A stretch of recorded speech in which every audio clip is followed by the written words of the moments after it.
She actually lives in Sunbury on Thames, and she'll now be paid per month by esports and gaming influencer organization Galaxy Racer.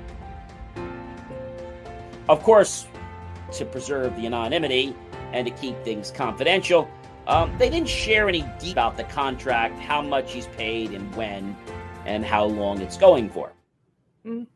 Annie says she hasn't picked up a controller since playing on her eldest son's Nintendo 64 about 15 years ago before she tried Fortnite.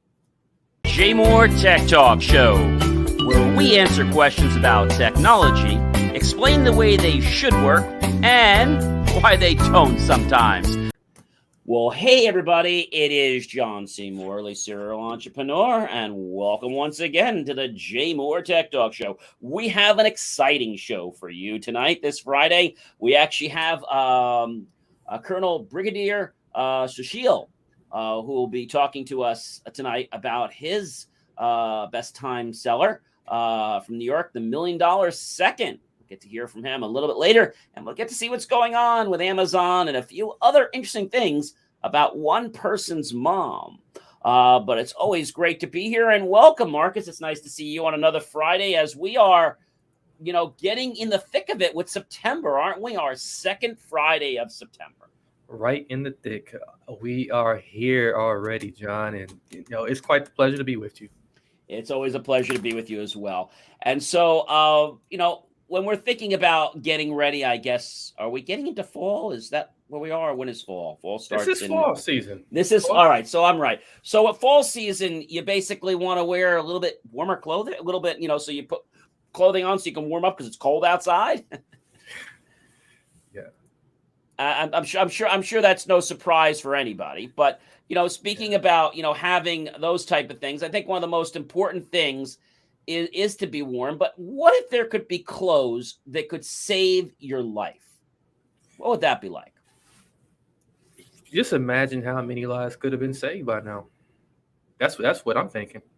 Exactly. And there are a growing number right now of new startups that are starting to, let's say, marry many of the retail and healthcares through sensor-packed clothing. Wow. I think, yeah. If this is done correctly, John, I do believe we could avoid some privacy issues, but hey, we have to do this correctly. Absolutely. And these pieces of clothing are to be able to perform tests usually done at a doctor's office. And the Wall Street Journal writes, and I quote, the prescribed garments carry out a slew of medical tasks from taking blood pressure and body temperature to running electrocardiograms and monitoring the lungs. So they call this new type of, fitness or clothing wear smart clothes. That's what they've called it, quote unquote, smart clothes. It even includes, they call this a bra that helps signal cardiac arrest and a jumpsuit for infants that track movements and mosquito-proof clothing that prevents diseases such as malaria. Where was that when I was traveling in the jungle once upon a time? So right now, it's supposed to be around the 2022 spring-summer collection is when we'll start seeing smart clothes. But I think smart clothes are not just about keeping somebody warm, because you can have it in the summertime or you can have it in the wintertime. It doesn't matter. It's really not about, wearing it to stay warm. It's wearing them to stay healthy. Yeah.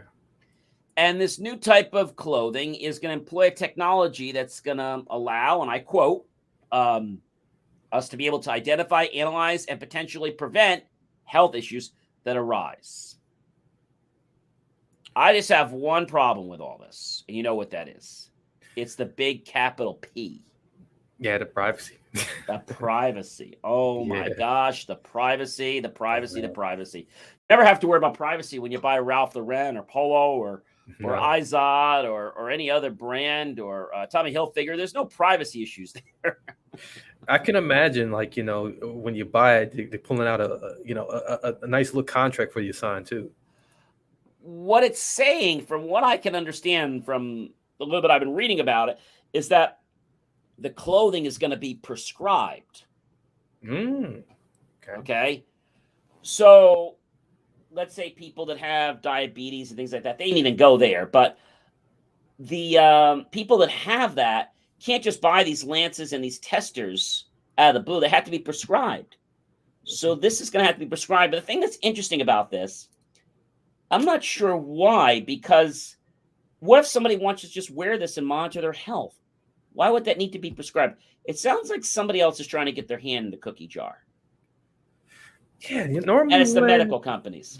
normally when it goes straight to medical like that, and you trying to capitalize off the insurance companies, you're looking for guaranteed payment, and you try to get it pretty fast. And yeah, so this is very sneaky. It's going to take a polo shirt that normally would cost around $40 to $60, and I don't know, let's just say double or triple it to about 180 bucks. And maybe on the not low even side. that attractive and trendy. Yeah, I think they're going to work, though, to hopefully align with certain retailers like Pole. I don't know who they're going to pick, but I would think they're going to try to pick things that are fashionable. Yeah, you would hope so. Because we know what happened with the Olympics. What were we Yeah. talking about? $1,000 for this special material, and I think it was $1,000 for like the jacket and the pants, and it was supposed to help you manage your temperature of your body using this special clothing, and you could buy it now on the USA Olympics store.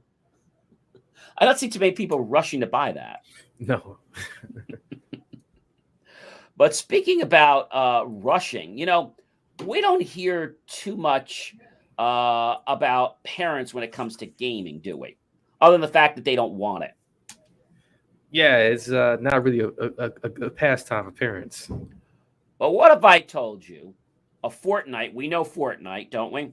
Yeah. A Fortnite gamer's mom becomes pro herself.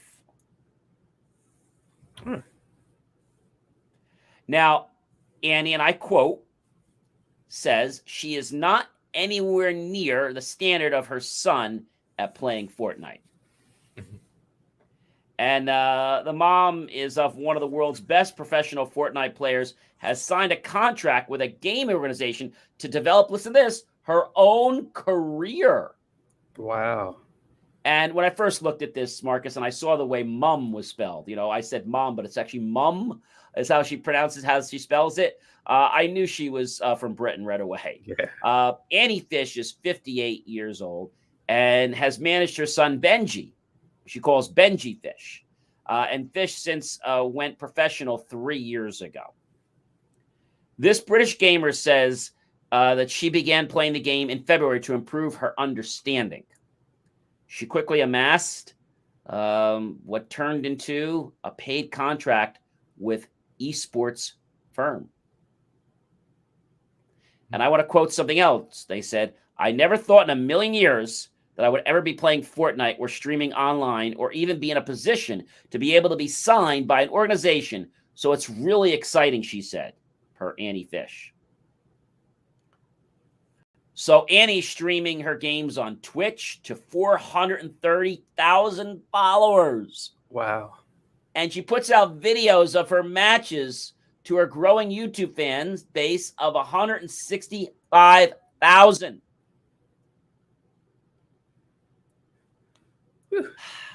I know she just caught another 100,000 after this article. So I'm sure she did. And, another quote I want to put down, and it says, "Next step is 1 million."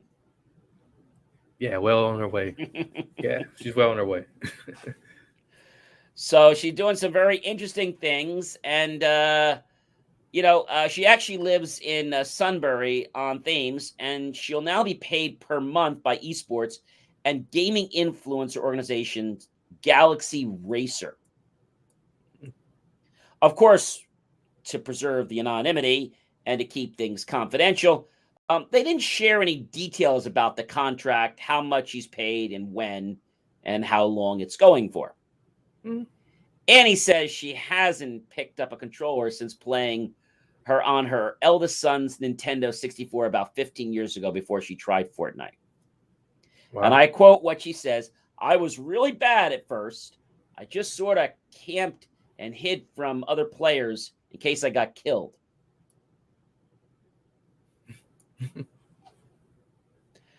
So she says, "I've been doing various competitions, but not yet won any cash cups. And I've got a long way to go, but I'm trying." So she's not winning the game, but you know what? It's because of her involvement. I Yeah. guess the fact that she's picking it up. She's not an expert at it. Annie's son, Benji, says, and I quote, "It's pretty mad that his mom is now a signed gamer." Yeah, and I'm pretty sure there's a lot of other mad gamers out there that are envious of this signing. So I can see this even becoming a trend pretty soon of maybe other moms. But there are organizations all across America, like Yeah.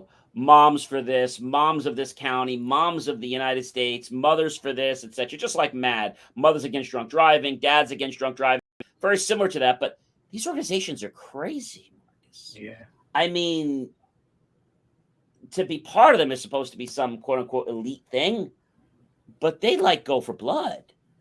I mean, if you suddenly, won at Tiddlywinks or Fortnite, I mean, they're going to hate you. And this is what I've noticed a lot, not only in the gaming world, but in the world of this COVID competition. I'm a better mom, I'm a better dad than you are kind of world. It's not becoming a sport that is, how can I say, supportive of each other. It's very cutthroat, very cutthroat. And I'm seeing this so much, Marcus, that people out there just don't want others to get ahead, even if it's just two little tiddlywinks, or if it's an extra glass of water. Why is it that people are so, how can I say this nicely, up in other people's business? That's very interesting, and I think you pointed out something that is incredibly an increasing problem, and it needs to be diffused at some point. We did a live stream earlier this week. I always do streams and I talk. I don't just give tips. I actually do questions and answers. And that's been really interesting. But what happens is I'll get something that happens to me in life. And again, I always preserve the guilty so that they can go away without a face of shame. And I talk about the experience with myself involved. There could be millions of people in the world. And I'm like, this is what happened. And here's something that happened to me. Being president of my chamber here in a small local town, they're very controlling. And I remember when I took this chamber over, oh gosh, many years ago, over 5 years ago, it was going down the tubes, Marcus. I mean, going down the tubes. And then it basically almost pretty much stopped. A few people had the books. And then what I noticed is that nobody wanted to do anything anymore. And I'm like, well, why? So stupid me, I stepped up to the plate. And I said, well, gee, let me, take the ball where they've left it. Maybe they lost energy, whatever. I wound up putting my own money in to fix things like sales taxes I shouldn't even been paying, back taxes to the IRS. And I say this not to brag, but when I got the chamber, everybody's like, well, you got the chamber, you're doing this all for yourself. And I was like, well, I'm doing this to help our community. And it was just very funny, Marcus, because I'm doing this thing for the community. They all knew what a mess I inherited, but nobody told me or bothered to share with me what was going on. And then I remember a head official in the town calling me to his office to have lunch. Of course, he wasn't going to buy me lunch. That's just a figure of speech. Come and sit across from my desk And I hope you've already ate lunch because I already had lunch before. So why do you ask me to come to lunch? I mean, that's just like, so what happened, Marcus, is I'm sitting there, and I might have shared this before, but I think it's apropos here. And he says to me, John, he says, when are you ever going to quit? And I sat back in my chair. And I said, give me a minute. And I said his title, not his name. I said, give me a minute. I said, I want to be sure that I give you the exact minute, hour, second on the day, month, and year that I'm going to quit. So just give me a minute because I don't want to lie to you. And I'm thinking and I'm doing this. And he's very like, you could tell he's in gamma because he's like, he's intrigued that I'm about to quit. I'm about to surrender, which is what he's waiting for. And I very casually get back in my chair and I said such as I said, I'm going to give up. It's like all perking up. When? It's like he's like, yes, we're going to get the goal. A little baby boy or a little baby girl tells their parents they don't want to walk anymore. He's giving me all these funny faces. Like weird faces. And I was like, and he's stroking his chin like this. And yeah, he's very perplexed, but he doesn't know what's going on or what's about to hit him. Comes back to me. He says, when the blank is that? And I said to him, well, I think you're a parent, right? You have a few kids. And he says, yes. I said, okay, well, let me ask you a question then. When did your children ever tell you that they didn't want to learn to walk anymore? He goes back into this very gazed look. And he's thinking and he's thinking and he's thinking for like a couple minutes in real deep thought. Comes back and he says the words, never. I sit back in my chair and I said, said his title, I always knew that you were an intelligent man and would give me the right answer. He looks right in my face. He says, John, you're arrogant. Now get the blank out of my office. And ever since that day, we've had this cat and mouse, or what I like to call Jekyll and Hyde moments. Some days he will appease me when the public is around. Other days, he will just be rude to me when no one's around. And then he has like his, I'll call them your mascots or your finger puppets, I guess you want to call it. I don't know what you want to call it. And even just a few months ago, I sent an application in for use of a field to one of the head people that runs the field. And there's a whole process. It takes 3 months. I applied and did the whole thing I needed to do, filled everything out, did everything. And I wait a couple months. And we're having this meeting somewhere. And we're about to have a meeting about something else. And I go to this building, which I've already reserved for another occasion, which is before this big event. And what happens, Marcus, is I get there. And we're having like this pizza and social. And I see all these people. I said, oh, you're coming to my event? And they're like, oh, no, we're here for the such and such towns. I was like, oh. Well, my event starts at 7. They said, well, our event starts at 6:30. I said, well, how long's your event? Oh, our event's a couple hours. I said, well, it seems like our events are going to kind of get entangle each other. Yeah, it sounds like that. I talked to the one person there who's ready to just, throw the fork at me. She goes, John, she was nice. You doing here? I said, well, I have a reservation from the reservation specialist. And if you look on my phone, it says right here. She said, well, you can't be here. Well, why not? Well, because we're here. Wow. I said, but I made this reservation 3 months ago. Yeah, it doesn't matter, but we're always here. So I'm sitting a little further back. And she's like, well, you're going to have to go somewhere else. I said, well, where am I going to go? Like, there's no other place to go. Well, go in the kitchen or go somewhere else. I'm like, okay, can I go in there now? She's like, no, your people aren't here yet. Okay, well, I guess I'll just go meet them outside. Yeah, you need to go outside. This is a private meeting. You're not invited. Uh-oh. Okay, so I go outside and I wait. I said, we have a little bit of conundrum here. And that is that I booked this 3 months in advance, but somebody just decided to just book it again without even checking with the person that books the room because they're high and mighty. Mm-hmm. We walk in, and I said, can I just go into the kitchen? Yeah, go. Please don't bother us. Just go. And meanwhile, the pizza comes and the other food comes, and they're getting pissed because food's showing up, ice cream cake's coming, and everybody are all like looking, and I'm getting there and I'm talking, and you see them like paying more attention to my meeting than their meeting. And at the end of the meeting, I said to when our meeting was basically over and their meeting was still almost wrapping up, I said to the one lady there, I said, look, I said, I'm not a bad guy. I said, I've been doing this for a while. I could use a little bit of your support.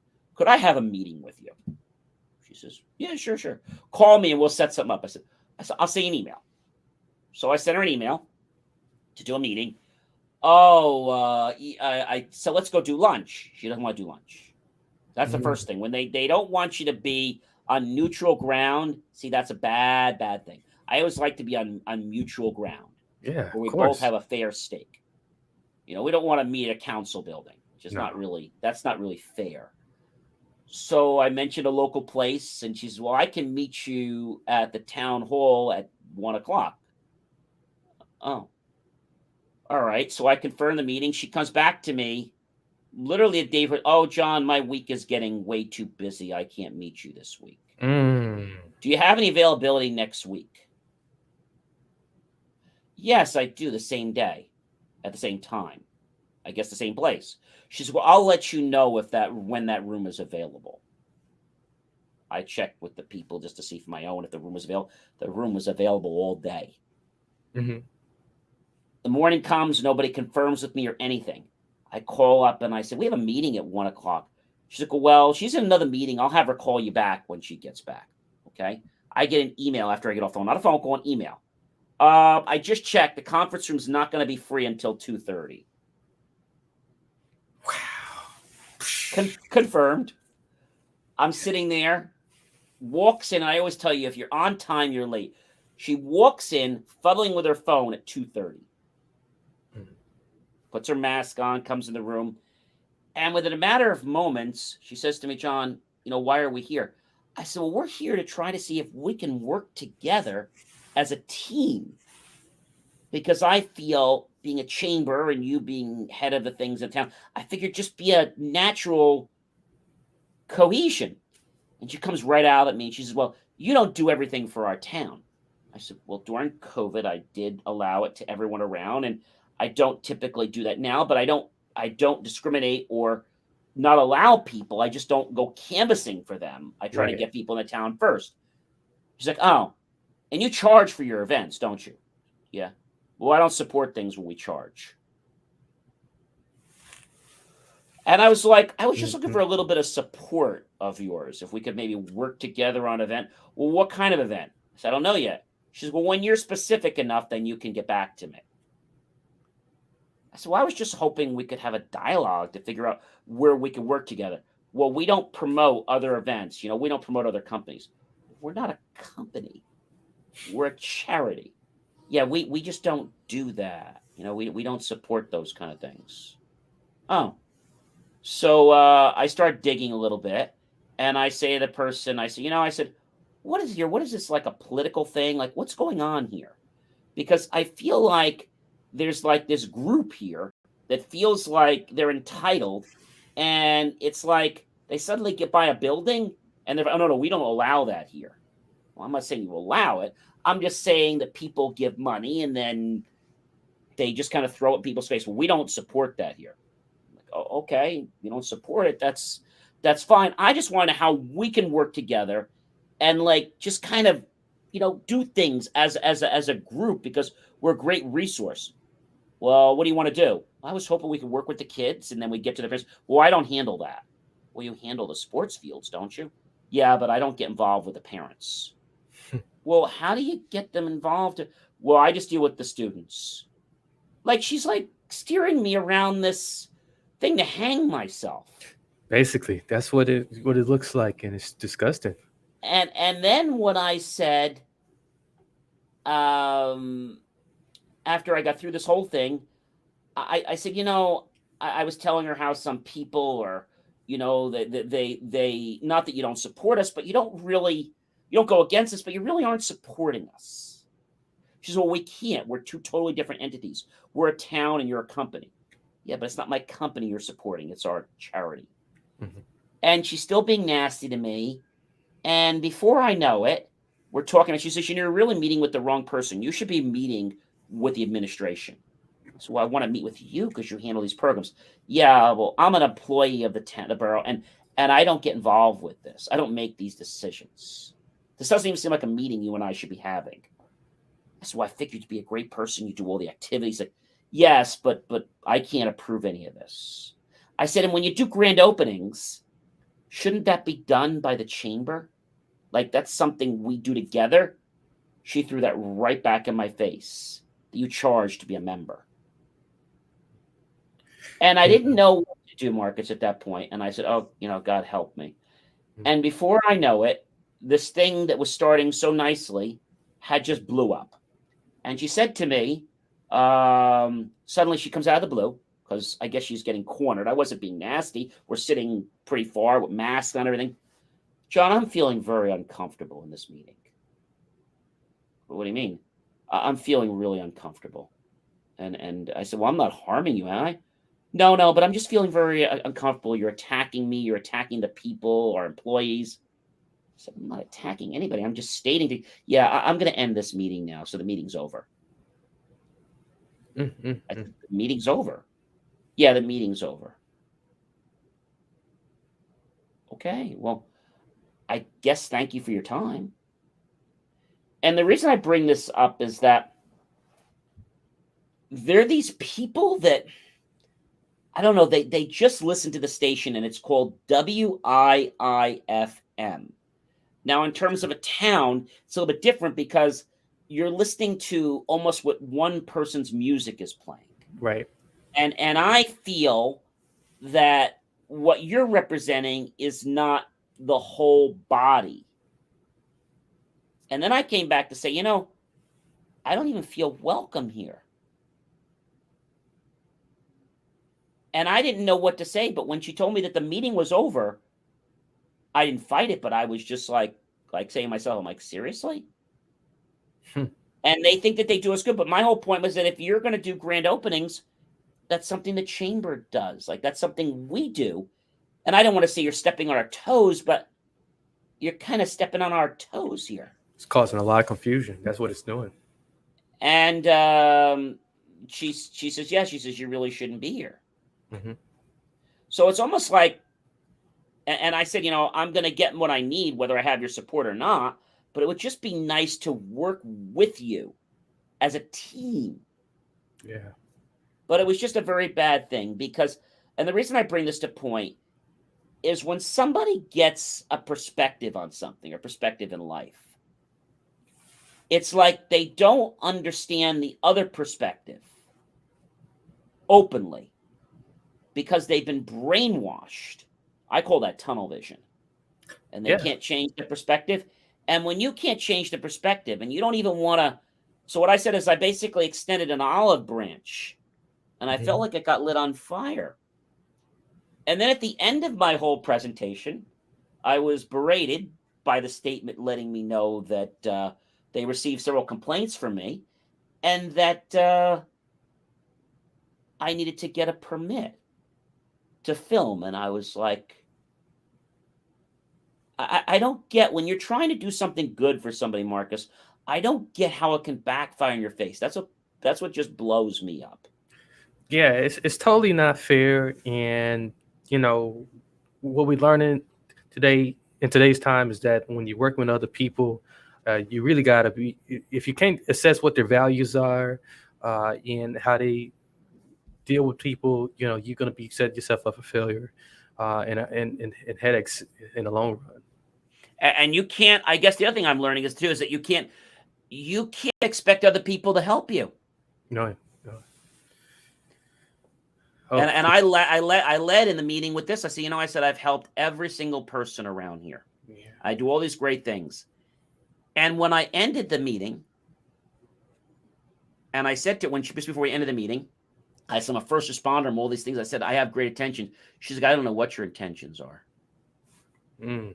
Now, I thought that was hurtful. I'm a Yeah. first responder. And you said, well, I don't know why I don't know why you did that. Like, I don't know what your purpose is. It's like they have their own agenda. Yeah. But you can't win somebody like that, unfortunately. So my thing is you got to win over the people. If you got enough people that you won over, then what are they going to do? Say, we don't want you? Yeah. If you got that support, at that point, then they're saying no to you and everybody else, and it's a little bit hard to say no to you and everybody else. So You I go where leave you that to want you. it, I not leave that to you tolerate it. guys as a lesson.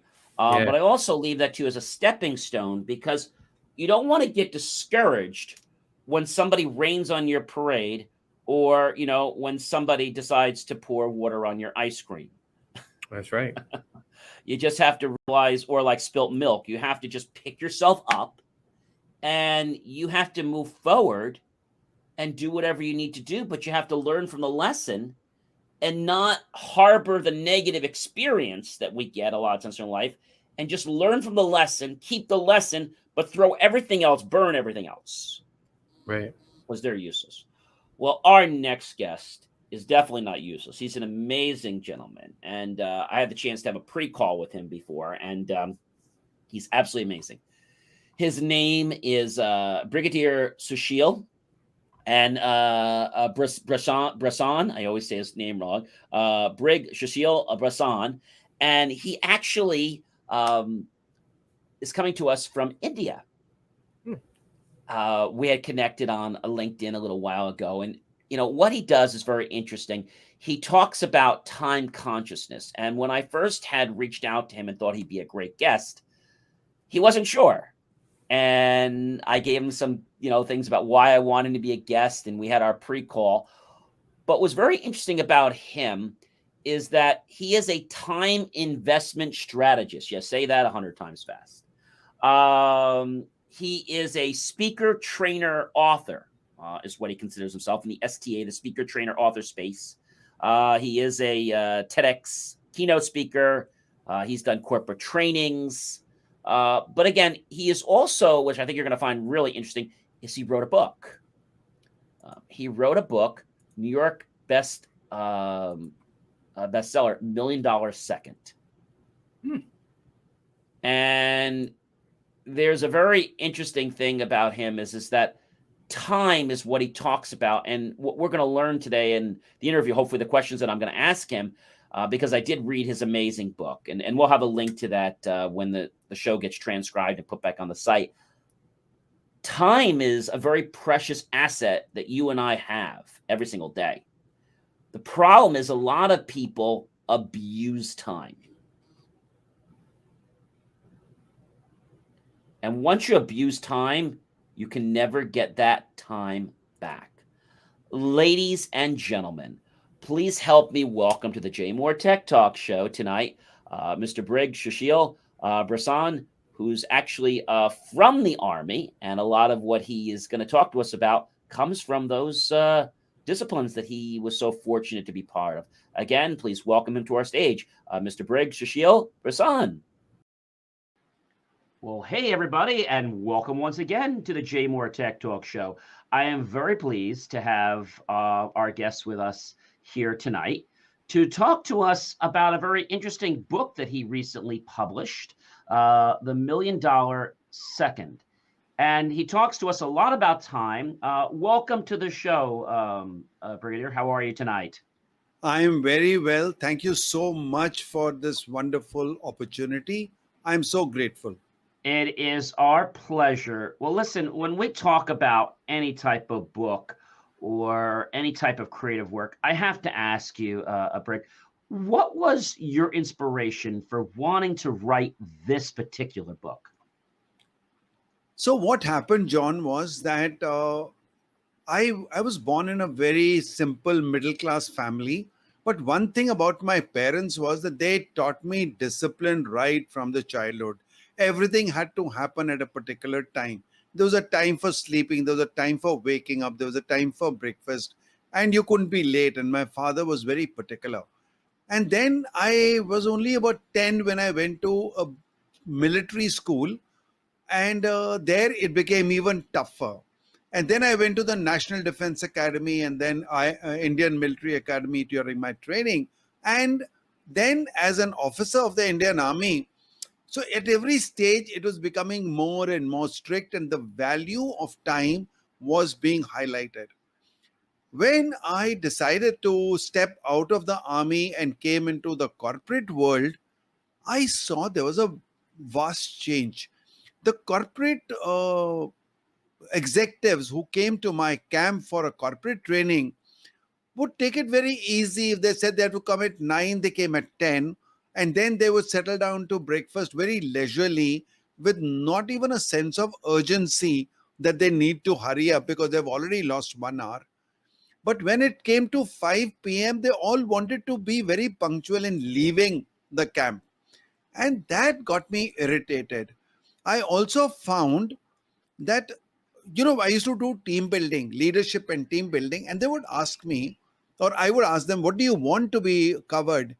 And they wouldn't give me exact answers. And finally, what I found was that they would give me uh, time management is certainly one of the criterias of team management.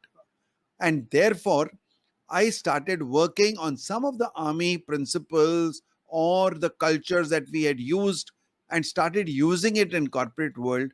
And I started discovering that it's working there as well. And that's the time I thought, why not put all my experiences together and put them in the form of a book? So that is where the idea came from. Brilliant idea, Brigadier. Brilliant idea.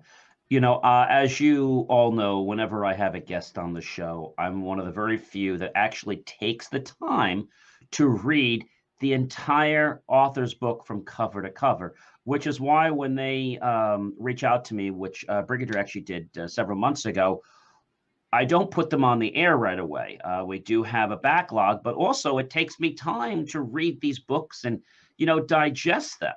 And I read a lot of books, so I get to get a firsthand look. But one thing that was very interesting about this book, lots of times authors have tributes.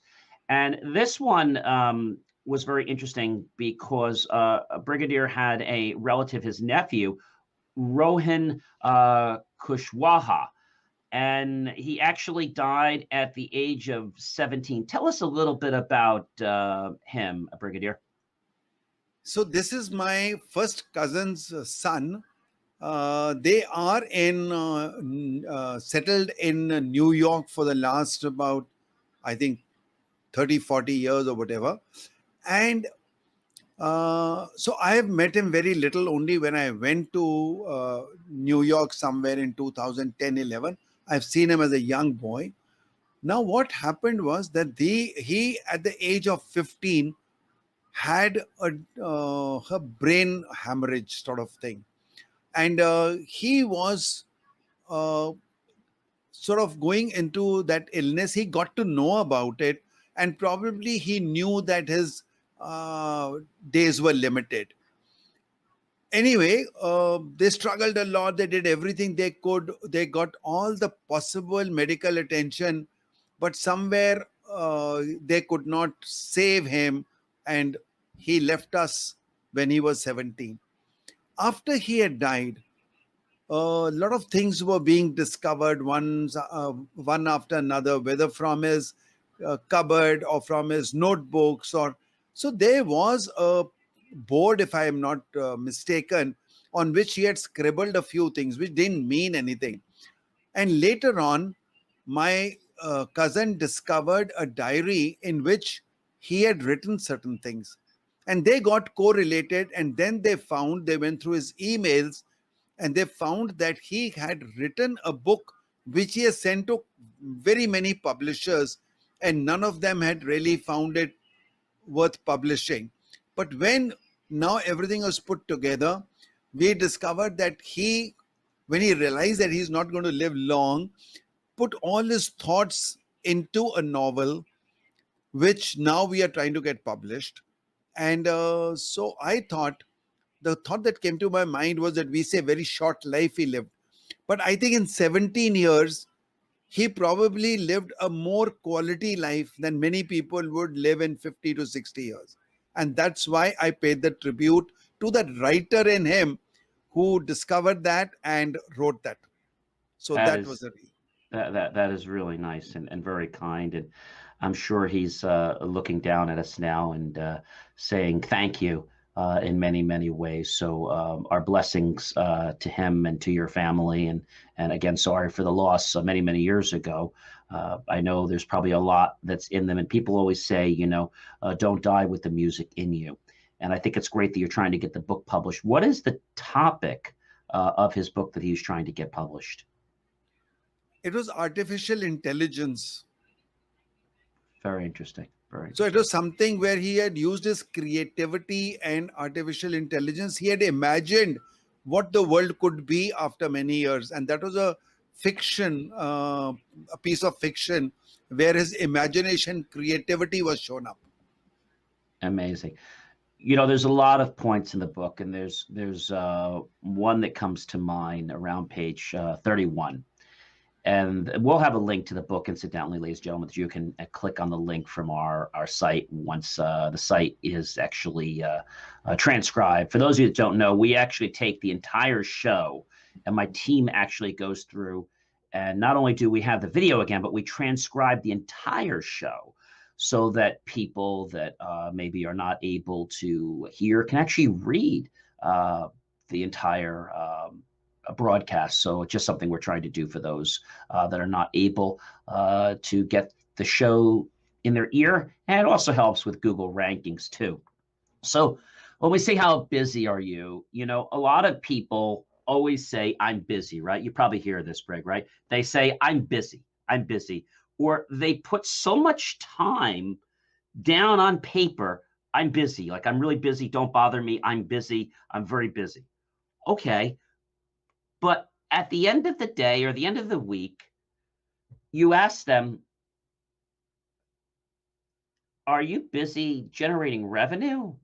Or are you just busy making yourself busy? And I think a lot of people, and you probably can agree with this, Brigadier, is that people make themselves busy and appear busier than they are, but they're not getting anything done productively. It's almost like they're sabotaging themselves because they're so busy. I know that when I am busy, if I want to meet with somebody, no matter how busy I am, I make time to meet with that person. So I think this really speaks something very important about time management. Give us a little sum up of your thoughts about what I'm reflecting on here. Absolutely. What you said was so right. Actually, I even say that people pretend to be busy, or they think they are busy, and they're doing all sorts of things without even realizing what are they getting out of it. So I learned this lesson way back from my brother-in-law, who was also in the army, and he was in an assignment which really kept him very busy. That was everyone's perception. So I was appearing for an examination, and he had already done that. So I wanted some help if he could, do my correction of my or evaluate my assignments and give me a feedback as to what needs to be improved. Very hesitatingly, I asked him, I said, brother, can you help? I don't know whether I should ask you or not. And I know you are a very busy person, but this is what I need.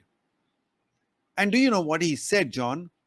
He said, why did you hesitate in asking? I said, because I know you're so busy. He says, you know what it means? It means priority. When I say I'm busy, I actually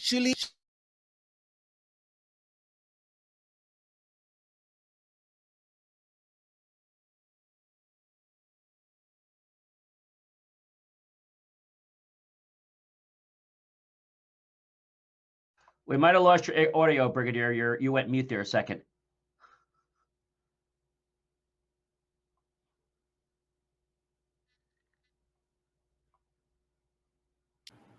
Okay. Okay, looks like you're back. Should I speak again, or you want me Well, to? we got what you were saying about priority, and then I think you went out. So what he said was that when you say I'm busy, you actually mean that it doesn't fit into my priority, which means that your work is not as important as my work. But he says, I know that what you're wanting to do is so important that I will switch my priorities and do your work first.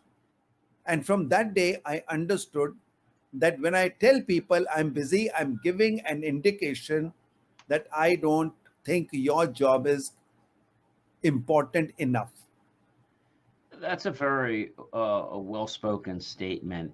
And, you know, a lot of people in life, they just do tasks every day, but they don't seem to have a systematic order. I know whether we're doing marketing or my IT company is writing an app, everything has to have a priority, from which projects are important to even the grandeur level of what needs to be taken care of, from semantics to things that work, but things that are just minor bugs. So you have to prioritize. And so I also think that when something gets to the final production line, you have to make sure that if you had all these wish lists, that everything that you really need is in there, even if you cut out half of it, because the priority of having something that doesn't look professional or work professionally can really be a problem. But I'd say something else to that. Every day, whether it's COVID or whether it's anything, people are busy. And what I mean by that is they pretend to be busy. Social media is a perfect example. You post something and you don't get response immediately, do you? People are busy, right? The challenge is that people think that what they're working on is more important than what you're working on. Now, not that what they're working on is not important, but people don't open up their eyes to even give others a chance.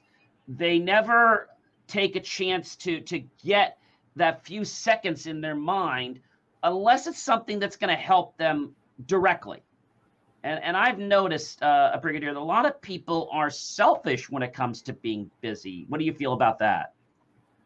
Absolutely. I think you said something so right, which means that, you see, when I don't respect your time and I'm so self centered that everything is working around my priority and my time. And, even after writing this book, there are some videos I've done which are there on YouTube where, like, a lot of feedback came and a lot of discussions happened.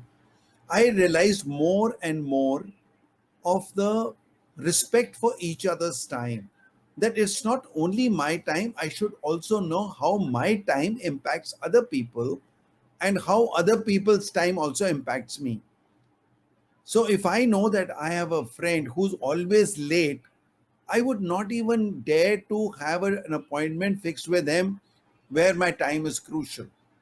Or I would know that this person is not to be taken seriously. So if you respect each other's time, that is very important. And also consider that his priority, if important, may sometimes override your priority. And that switching of the importance of whose priority is important right now is something that we can't be neglecting. I agree 100%, Brigadier. You know, during the pandemic, I think a lot of people that were meeting virtually, and we've got some of it still happening, I think they believe that because they can just get out of their bed or they're in their office and they don't have to go too far, that it's not a priority for them. And so we adopted a philosophy a while back that when someone schedules an appointment for someone on my staff or myself, if they miss an appointment, it's okay. And then they schedule another appointment, a team member reaches out to them and says, just want to let you know you had an appointment with this person last time at this time. You didn't show up. I understand you rescheduled one. I hope everything's okay and it's not an emergency. We just want to let you know that if you don't show up this time, you're not going to be able to book an appointment with us for 30 days. If you don't show up the third time, you will never be able to book an appointment with us ever again. I think the problem, Brigadier, is everyone just feels that because you're online, you can do whatever the heck you want. And I think it's just as important to be on time when you're in person or you're virtual. Like you said, you're still demonstrating respect. My parents always taught me to be on time, but someone else taught me something very interesting, Brigadier, and you'd appreciate this, being from the Army. So, you know, you get up early. At this time, I was getting up at 5 o'clock in the morning. I was taking a trip. And I had used a new limo company to go to the airport. This was many, many years ago. I was actually probably in grammar school. And my parents and I, we were all going away on a trip. And so I got up in the morning, and the car was supposed to be there, I'm going to say it's 6 o'clock, to be at the airport in plenty of time. Well, I got up at 5, and at 5:30, we're still finishing to get ready, and we see a car outside. A minute later, they ring the doorbell. And I was like, did we say 6 o'clock? So I said to the gentleman, I said, I think we said 6 o'clock. Oh, no, you did. You said 6 o'clock. I'm just early. Oh, I said, you're like a half hour, 45 minutes early. That's right, because in my business, when you're on time, you're late. Yeah, we've been using this phrase in the Army. So if you're called at 8 o'clock, if you are there at 5 to 8, you're okay. If you come at 2 minutes to 8, you're late. Yeah. I'll tell you another very, very interesting story here. I was still serving in the Army, and I had decided to leave the Army, but I was still there. And because I decided to start a school, there was a school which had come up in Mumbai, which was a very high quality school. And I wanted to go and meet the principal and sort of get an idea of what makes that school so great. So I came to Mumbai, which I'm not used to, and I didn't know the traffic. There were no Ubers that time, and there was no GPS that time. So I got an appointment with her at 11 o'clock. And when I was about half an hour distance, according to my estimate, there was such a lot of traffic jam there that I couldn't do anything. So I called her up and I said, ma'am, I'm sorry, there's so much of traffic here. It looks difficult that I'll be able to make it. Now, my training was that if you are not able to make it for reasons beyond your control, at least you tell that person so that that person can do something else in the meanwhile and is not sitting idly waiting for you. She gets some time to readjust whatever she's doing. She says, no problem, Brigadier, come anytime you want. If you come at 10 past 11, you can meet me for 20 minutes because the appointment was for half an hour, 11 to 11:30. If you come at 11:15, you'll get 15 minutes. If you come at 11:25, you'll get 5 minutes. And if you come at 11:30, my next meeting would have started. It took me just another couple of minutes. When I saw a break in the center pave, I asked the cab driver to take a U-turn because I now realize I cannot be there till 11:30. So I took a U-turn and came back home. But I came back with a lesson. I've never been late thereafter. What I do now is, like what you said, I'll be there half an hour earlier. I will open my laptop. Now you can do a lot of things on phone, but I used to open my laptop, check my mails. I will rather spend that time in that person's office so that no more traffic can stop me from being on time. Another story I have, I just finished reading your book a few days ago, and a day before I got to the chapter, I thought it was very, synchronistic. A day before, I hadn't read this chapter in your book yet, but I do a motivational tip every day, and I was doing my extended on LinkedIn, and I was doing S for systematic. And I had talked about 86,400 seconds. That's what we all get in a day. And it's funny because the next day, that was the chapter I read in your book. I said, I just did that. It was like deja vu. And so the thing I want to leave with everybody is that 86,400 seconds, that's the amount of seconds we all get that. We all get 24 hours in the day, okay, depending on how much time you sleep. We all get 4 or 5 weeks a month, and we all get about 52 weeks a year, give or take, vacation time. But the question, like you're saying, Brigadier, with time, how does, because I do a lot of things for entrepreneurs and business owners and whatnot, how does a business owner, this is the question I asked my audience, how does a business owner become more profitable when he or she only has 86,400 seconds? How does the other company, become more? And what I told everyone is you have to create systems. Systems can be technology, they can be using people, but they're systems. They're a way that others learn how you're doing something, and then you repeat that process. I call that a system. And so when you could do that, that's one way. The other way is you have to then decide, when is it time to bring more people in? Now that you have systems in place and you need some people, you need to realize that people need to start becoming part of that system and being able to duplicate it. If I brought somebody in here, let's say, that never did photography in their life, and I train them and I use a system, now every single photo we produce will have the same quality output because they're using a system. Well, in terms of being profitable and being like the bigger guys, you have to realize that you start small and then you take your system and then you amplify it. If it works on this part, then you take it and apply it to this part, assuming it's the same demographics. I think the problem with a lot of people is that they see 86,400 seconds, there's so many hours a day, I can't get it done. You're right, you can't get it done yourself. That's why you need a system, and you need people to help you carry out that system. How do you feel about that, Brigadier? So there's some very great thought about that, and it is probably an extension of the book. It is not in the book, it's come later. John, when I went to any company to do my corporate training, and of course I do in leadership and teamwork, I found one that nobody ever takes time as a resource.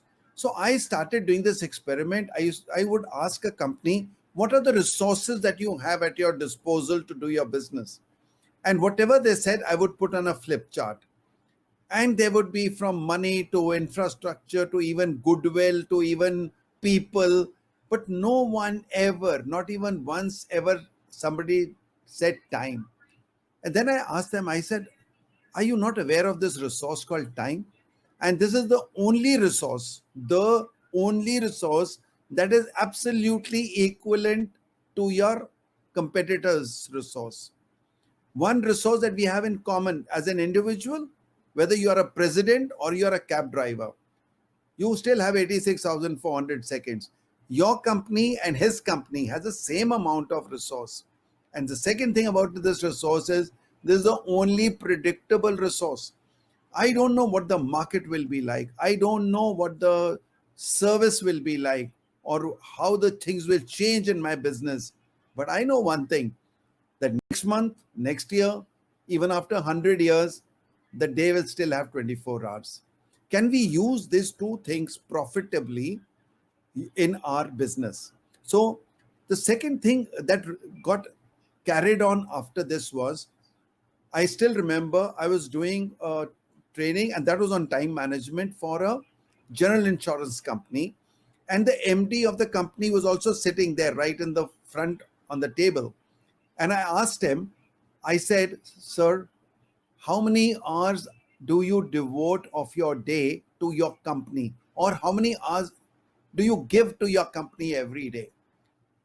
So he said 8 hours, but I'm productive 5 hours. I said, that's very nice of you and very courageous of you to say that. But tell me, you said that you would be responsible officially for 8 hours a day. He said, yes. I said, how many people report to you? So he said some figure, but I said, okay, let's round it off to 1,000. He said, yes. I said, how many hours do they work every day? He said, 8 hours. I said, are you managing 8 hours or are you managing 8,000 hours a day? This is compounding of time. Now, I told him, sir, you said that you are productive 5 hours a day. And let's say if I can help you and train you to increase your productivity from 5 hours to 6 hours, and if I also take with you your first level of reportee, say 5, 10, whatever number of people you have, and everyone's productivity is increased slightly, would you believe that it will increase the productivity of the entire company because these productive people will get more productivity out of their subordinates? He said, yes. I said, sir, that is compounding of time. Exactly. I also I'm said, getting a message from our production team. We do have to wrap up as we are just about time. I do want to thank you for coming to our show, and it's a great book, ladies and gentlemen. We will have a link for you to check out the book. There's also some spots where people can go in and actually review kind of their homework. And actually put the time in, no pun intended, put the time in to actually work on their time management. So, ladies and gentlemen, I hope you have enjoyed this. Brigadier, we really appreciate, first of all, you sending me the book and having the privilege to be able to read it and impart some of your knowledge and bring you here on the show so that many of our viewers, as well as Princeton's community, could learn a lot about time, because I think everyone in this world definitely needs to learn more about how they can be more useful at managing their time. thank you. Thank you very much for this opportunity. And I'm very grateful to you. But you're very So welcome. the army way, salute. Thank you so much. And we thank you and we wish you all the best of your success. And if you have another book down the road, reach out to us. We'll be more than happy to invite you back and talk about that as well. Surely. I've just co-authored a book with Michael Podolinsky, who's one of the known Asia's guru in productivity. Well, I'll tell you what, reach out to him and we'd be happy to have both of you on the show. We do two people on the show, so reach out to him and send us a copy of that, and we'll get you both on the show. Thank you. Thank you. Thank you. Well, Marcus, what did you think of Mr. Sushil?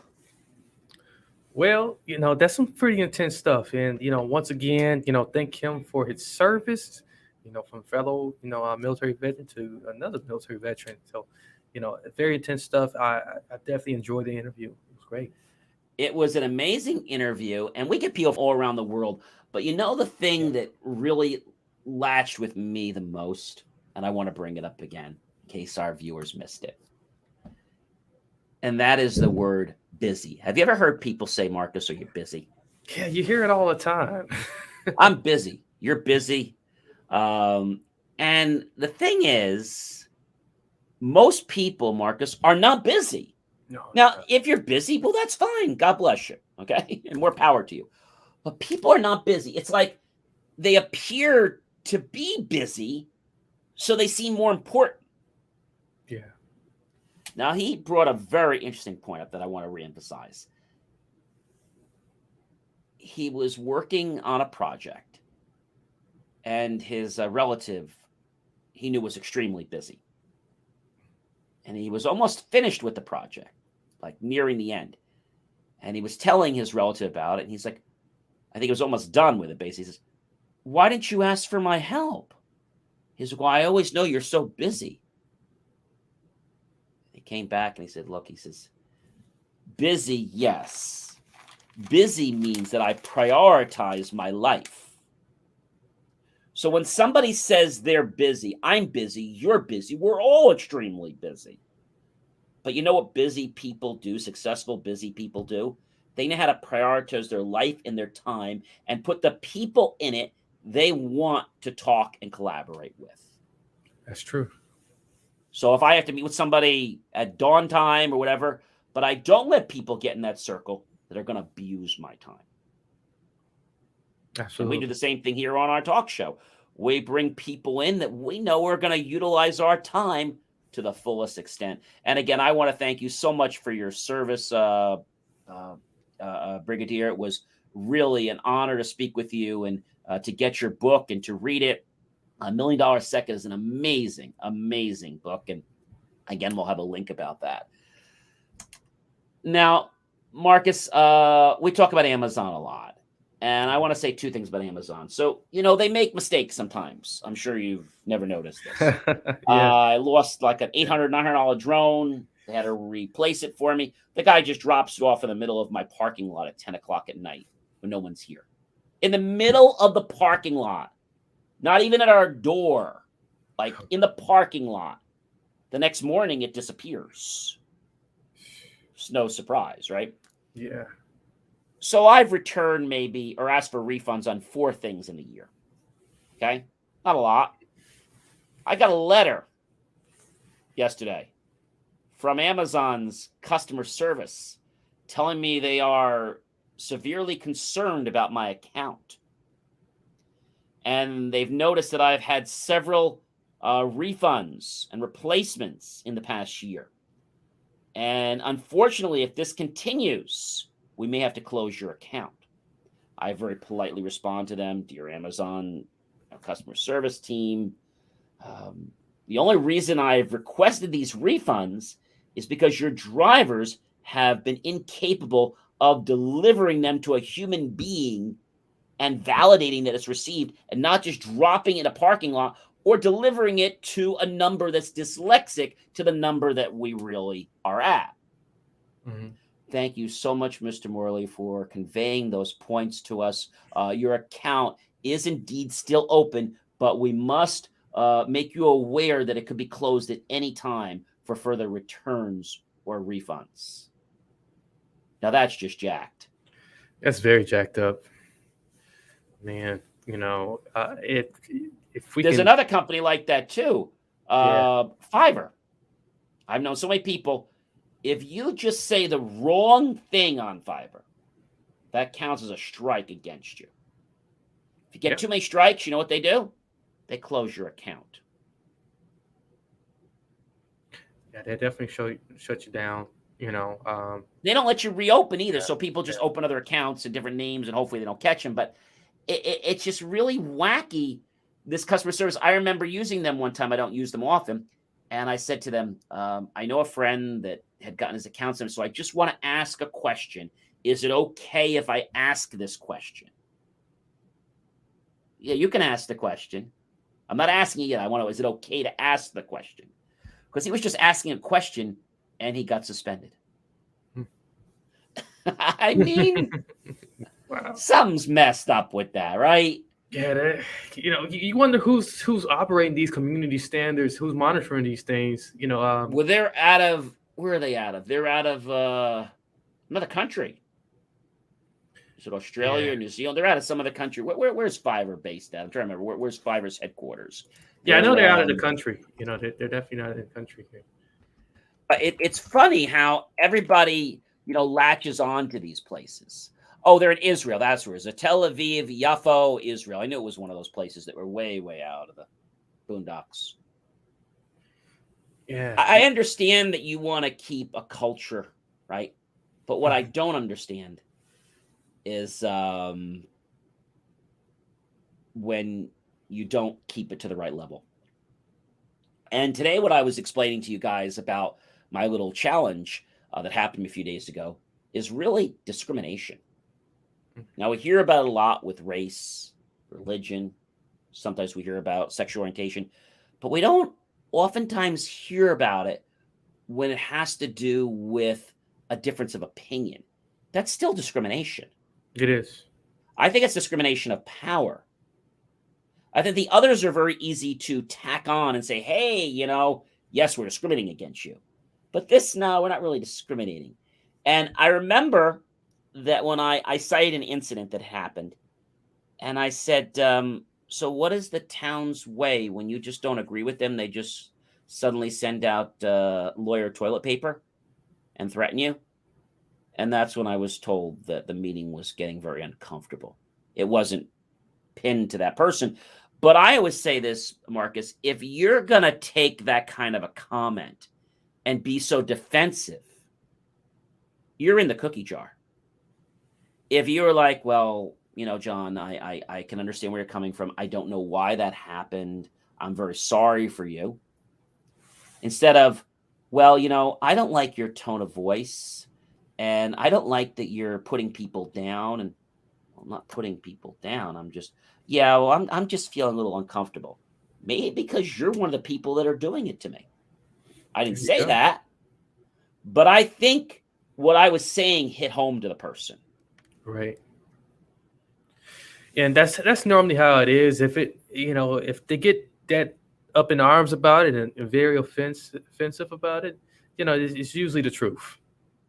The truth usually hurts. I always say, Marcus, the truth will set you free, but you can't always ask these people to help you because for whatever reason, they just have their own agenda. And I honestly think it's a power trip.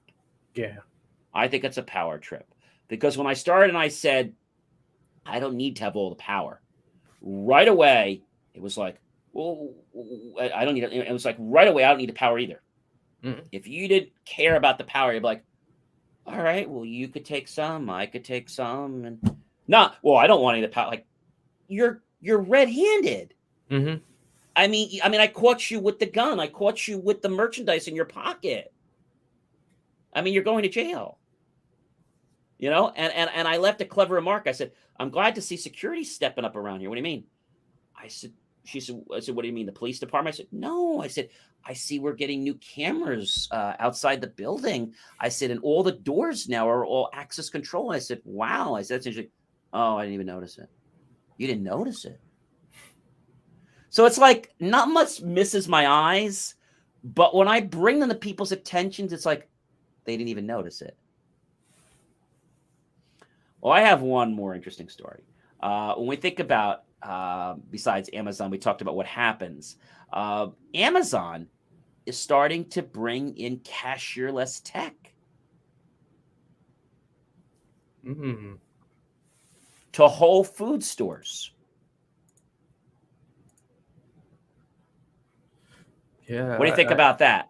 I think they waited long enough to see a lot of other convenience stores do it, to where they can, see where they can improve it. The technology, and I quote, is called just, quote, walk out. Technology that allows shoppers to enter a store by scanning an app and exit without needing to stand a checkout line. Cameras and sensors track what items shoppers select and charge them when they leave. We've seen some examples of this. Yeah. I don't think this is 100% perfect. And we do know of some points where people go to buy alcohol where they have to be verified in person because the technology still cannot, otherwise there'd be liabilities. If you do returns that are too large. So there are some issues. It's almost like if you go to like your local, let's say fast merchandising store to like for home products and stuff, they have somebody there, they're paying minimum wage. And what are they doing? They're there to make sure that you just pay and walk out. They have little red, yellow, and green lights. They're, oh yeah, press this button, press that button. Oh, have a nice day. They're not there to do anything more than that. And if you don't pay, oh, sir, you didn't pay. Oh, I didn't pay. Oh, did you need help paying? Yes, I did. Oh, let me help you pay. It's like, I mean this is the future. This is right? The future. We're here. We have arrived, John. That's kind of what's happening. And I see these stores as being a new, let's say, frontier. But these locations are going to employ a comparable number of team members as existing Whole Foods markets stores of similar size. So they're doing a lot more. And I think the other issue I have about Amazon, I have to be honest with you. What happens when Amazon's bottom falls out? It means everything else is going to fall out. Well, this is my point, though, Marcus. Yeah. If Amazon is monopolizing everything, we got a serious problem. Yeah, we do. We got a serious problem. And I think as consumers, as business owners, as thought leaders, as entrepreneurs, as innovators, we need to use technology that's not all Amazon. Mm-hmm. Now, I know Amazon maybe didn't develop it. They're using a third-party company, but I just feel like they got too many of their fingers in things. Yeah. And there's just one point of failure when there should be multiple points of failure that could possibly happen. So that's what I see there. And I think as we move on with Denver and lots of these other places, at several fresh grocery stores and the convenience stores, the thing I think is going to be a problem, though, is going to be the human touch. Mm-hmm. The human touch. And I see these happening a lot in, like, let's say, VIP suites, maybe luxury condo buildings. Yeah. That's where I see them. I don't see these in your senior citizen complex. I don't see these. I could see them in your hotel at Marriott or Courtyard or places like that, or Holiday Inn Express or Holiday Inn place like I could see that. I would not venture to see these things at a McDonald's. We tried that. Look what happened several years ago. They realized that it was going to cost them more money to retrofit the darn kitchen. Yeah, it didn't work out.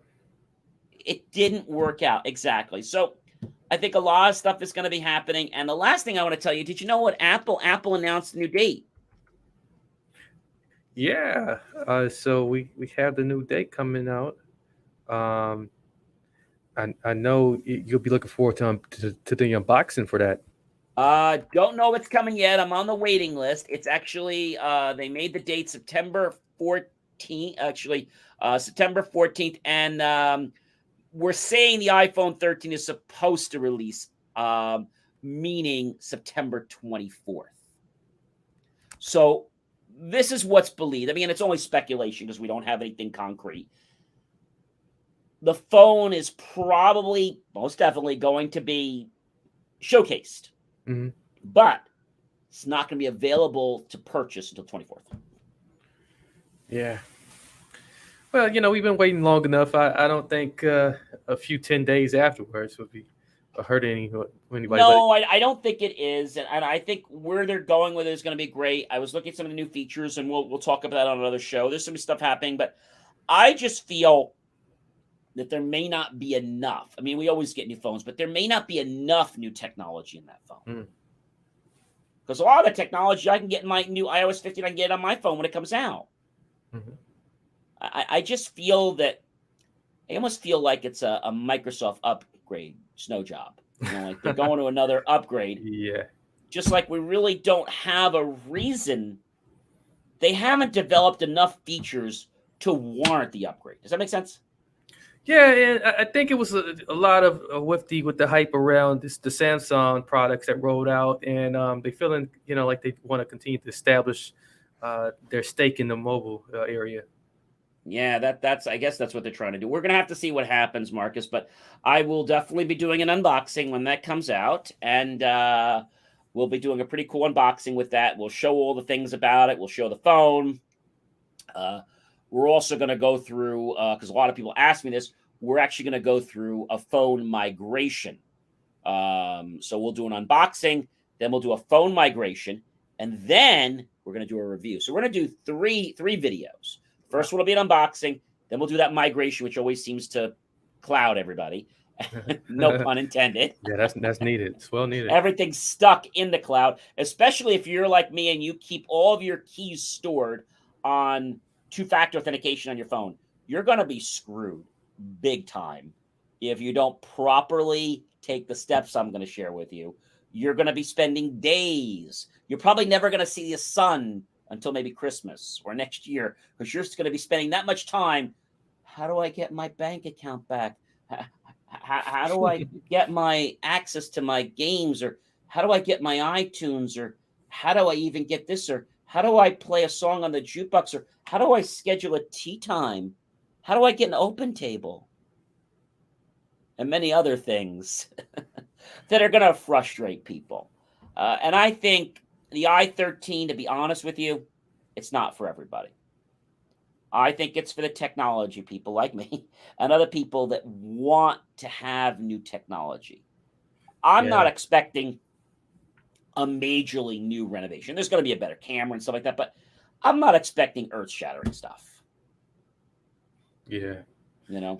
Yeah, other than the camera, I can't really fathom anything else that's going to be popping out about this thing that's not so different from the 12. Maybe some more gestures, but we'll have to just wait and see. Well, Marcus, we are at the top of our hour. I don't know where our time goes. Again, I want to thank Brig for his time with us on the show. And again, thank you for your service. And we'll tell you more about that great book and how you can get that and how you can understand that the next time somebody asks you, are you busy? Or are you just placating people and saying, I'm busy because you want to seem more important? Think about that. The next time somebody asks you, are you busy? I want you to just take a step back and see, are you really busy? Or are you trying to hide from something? Or maybe, is it truthful that you're not wanting to do it because they didn't help you? Why tell them you're busy? Want to say, you know what, Jim, last time I asked you to do something, you're always busy. I just don't want to help you. I just like to get right to the punch, Marcus. I think there's enough BS out there. If you don't like me, the heck with you. You know what I'm saying? I'm going to tell you the way it is. And the reason I'm not helping you, it's really simple. I had to move all this furniture 3 weeks ago. I needed help getting this stuff done last year. And you were always busy. Don't blame it on COVID because I know you were fine. And that's their first thing to go to too. That's the most frustrating part about it. I say COVID. This right. I should have it on the. Yeah, you should. Yeah, you should. You should have a T-shirt for that. Thanks for calling XYZ. If you're calling to tell us that you can't do something because of COVID, please hang up. All right. Well, listen. If you have a product that you would like us to unbox, be sure to visit jmor.com. Let us know what that product is. Of course, you'll have to donate that to us and pay the shipping. I always tell people, please send us a great product, not one that's lemons, because we're not going to make lemonade out of that product that you know isn't any good. So why send it to us? Because we're just not going to do it justice. And if you'd like to be a guest on our show, all means, got to be educational. Go to our website. Tell us a little bit about who you are, why you should be a guest. We'll set up a pre-vetting interview with you. If we think it makes sense, we'll invite you onto our show. Well, ladies and gentlemen, I am John C. Morley, serial entrepreneur. And, you know, it always gives me great pride, great pleasure, and extreme honor to be with you every single day. And now catch our brand new channel on LinkedIn, John C. Morley, serial entrepreneur company page, where you can catch lots of great things about how to improve the quality of your lives. And if your life doesn't need any improving, which I think you might be fibbing, I'm sure you could improve some other people's lives, right? Marcus, it's been a great show. It's been great having you again tonight. Pleasure, John. Have yourself a great weekend, everyone. Don't drive everybody too crazy while we're waiting for summer to end. What is it, the 21st, 22nd? Enjoy these last few weeks before summer ends, the 21st. And don't drive everybody crazy. And just be grateful for the weather, what you have, and look forward to an amazing October as well. We'll see you next week, everyone. Take care. Thank you for tuning in to the JMOR Weekly Technology Show, where we answer your questions about how technology is supposed to work and sometimes why you have challenges getting it to work that way. For more IT support and tips, just text IT support to 888-111. That's IT support to 888-111, and you'll get tips on technology. I'll see you next week right here on the JMOR Tech Talk Show. Remember, JMOR.com.